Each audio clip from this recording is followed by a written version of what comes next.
Lauron has witnessed firsthand the impact that flooding and mudslides has in rural communities in the Philippines.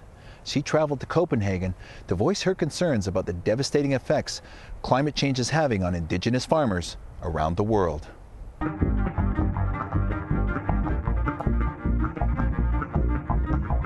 I come from the Philippines in Manila, and I'm here as part of the People's Movement on Climate Change. What we are saying is that the negotiations happening at the UNFCCC do not really reflect the people's genuine aspirations for meaningful solutions to the current climate crisis. We're trying to develop a movement on the grassroots level because we feel that, a lot of the discussions happening on the issue of climate change does not really take into consideration the important voices of people that are most affected by the impacts of climate change. When you ask a farmer what is climate change for him or for her, it would be about the effects of drought or the effects of flood, the effects of, pests coming to ruin their crops. So it's really about bread and butter.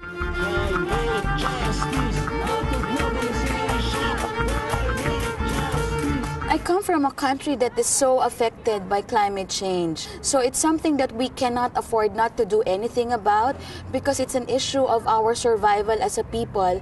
What we are seeing is unfortunately the overarching interest of corporations making a profit out of the current climate crisis in collusion with our undemocratic government supposedly negotiating in the name of the people.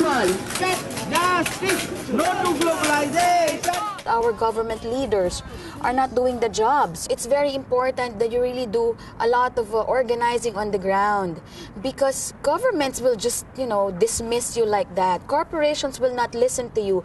But when you have stronger voices coming from the ground, walking out and marching into the streets, taking action into their own hands, I think that is where the real power happens.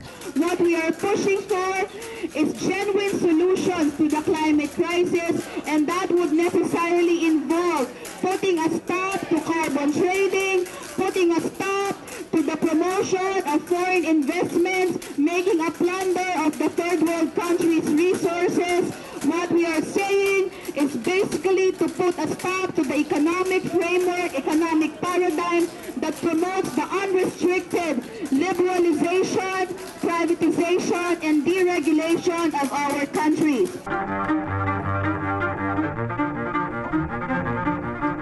So I would like to think that what we are seeing here, our work back home, just trying to get people to talk to each other and get to know the commonalities that we have as a people despite our cultural differences. We are saying we want to uphold a people's protocol on climate change. We have to really work hard and just try to take that extra step to make this world a better place for everyone. After all, it's the only one we've got. We haven't got much choice.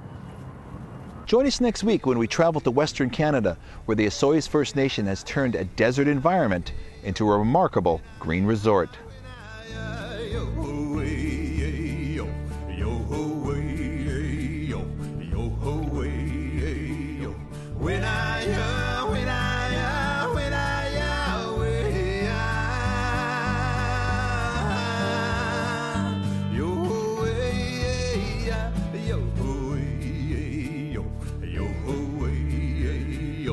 Yo,